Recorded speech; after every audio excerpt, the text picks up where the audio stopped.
another feminine word now, which is unglina, the glass. Okay, unglina. So in this case now we have an H here to begin with, and that feminine words do that in Irish. When you say the glass, the something else that's feminine, you do shave one, you put an H on there. So unglina. Okay, so if you just see the word, if you just see in Irish how to say the something, by looking at the way it's spelled, if the letter can change, otherwise you can't tell. But if the letter can change, then you can tell by whether it changed or not, whether it's masculine or feminine. Okay? So unglina, the glass, is feminine because it has an H on it. Okay? Now, feminine words, the way you say of the glass, it's different. You use the word na. And this one doesn't really change. So now you say glina is the word glass. It's not glina. Okay? So you want to say like the top of the glass, bar and a glina. Bar and a glina. Okay? How come you lost your H? Because after the word na, you don't change it. Okay? So let's look at a few more words and get this whole masculine and feminine thing down. Okay? Then I'll take the stuff up too. So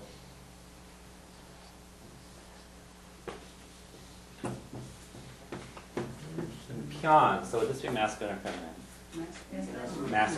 Masculine. Okay, the pen. And when you're just saying the something, if there's no H on there, and since P can be lenited, then it means that it's just masculine. Okay? How about and papier, the paper? Papier. It's masculine. Okay, it doesn't have an H on it. Okay? How about an inyo? The Window. Feminine because it has an H on it. Okay? How about full? Kiss. Feminine has an H on it. Okay? Is that a kiss? Yeah, it's a kiss. Yeah, the kiss. And the one before is the window? The window. And the other one is paper? The paper and the pen. Okay? So let's do, how about, that's actually,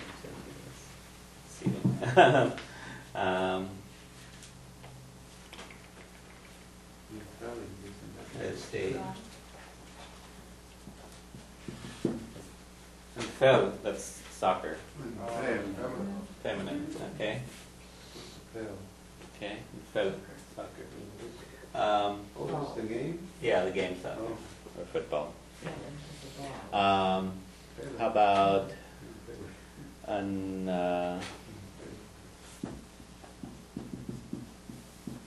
Filleadh? Masculine. Seagull. Okay, and Filleadh. Yeah. What is it? Seagull. Oh, seagull. Yeah. Okay. How about an madra? Masculine. Okay.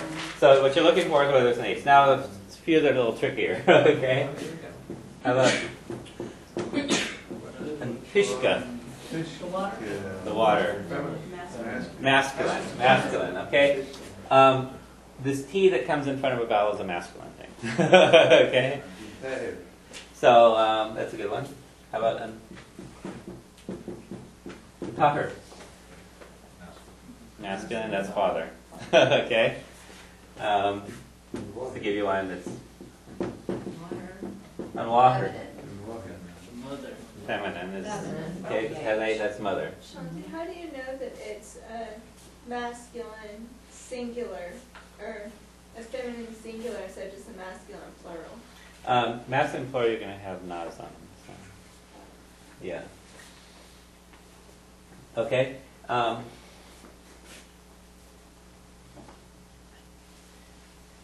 So this one, the one we just had a little bit. Feminine because it.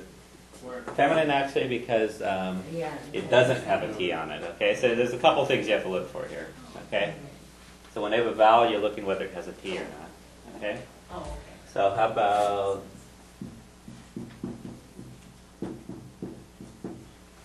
Hofshi, masculine, because it has a T on it. That's an orange. Okay, I'm trying to think if there's any. Oh, how about here's one? Oh, that's an egg. The egg. Feminine because it doesn't have a T. Okay, so here's the thing: if it starts with a vowel, you look whether it has a T on it or not. Egg.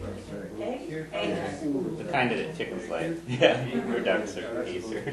Okay. So when it has a vowel on it, starts with an O, starts with a U, starts with an A, then you're looking to see if it has a T stuck on or not. Okay, and that's going to tell you whether it's masculine or not. If it's masculine, it has a T on it. Feminine, it doesn't. Now, if it starts with a consonant, then you're looking to see whether it has an H on it. Feminine ones stick the H on, masculine ones don't. Okay? Morning. Okay, so morning is unwedgen.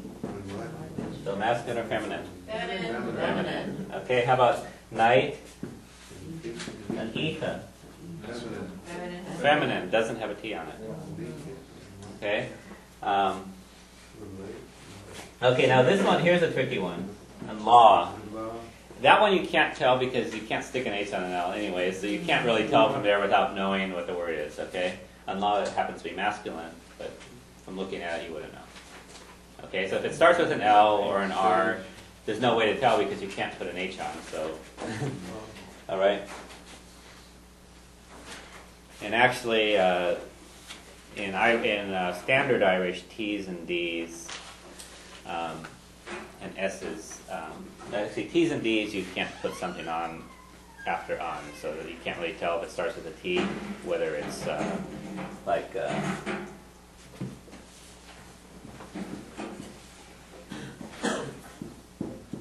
and doctor, the doctor, you can't tell from looking at that in standard Irish because in standard Irish you don't put H's ever on after on a T. Okay, so. Didn't they have physicians? Didn't they have physicians? Yeah, doctor. Usually it always sounds English if they didn't have that. Yeah, but no, there's other words for this. I Leah. guess they call it a tree. Like a surgeon is a Leah in. Yeah, which is also masculine, by the way. But Leah is a surgeon, so that's an older term, which obviously didn't come from English. It disturbs me if they had a Yeah, but surgeon the word called doctor got taken into a lot. So, all right, and basically, when we do stuff, I'll be explaining whether they're masculine or feminine, because the reason it's kind of important is the words do different things depending on whether they're masculine or feminine. Okay, in particular, when you make the genitive, masculine ones you put on, so you still have on, but then the word changes. So you have unwurge of the table, or you have, unfin of the pen. So unpion, but unfin is like, you can say dot unfin, the color of the pen. Okay. So, now, na doesn't do this, so you want to say of the something. So you would say, you can say in the hybrid, sticks H's on vowels. Okay? Or you can have na fuinyoiga.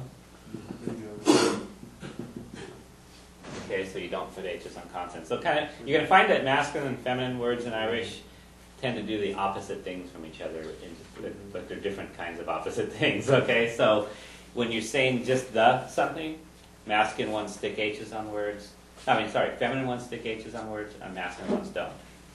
When you're saying of the, it's the other way around. Feminine ones don't do anything, but the masculine ones stick the H's on, okay? And that's a very common thing you're going to see in Irish, that just masculine and feminine do the opposite thing. But they don't always do the same, masculine ones don't do the same in all situations, okay? Just, you look at the genitive, they do opposite things. You look at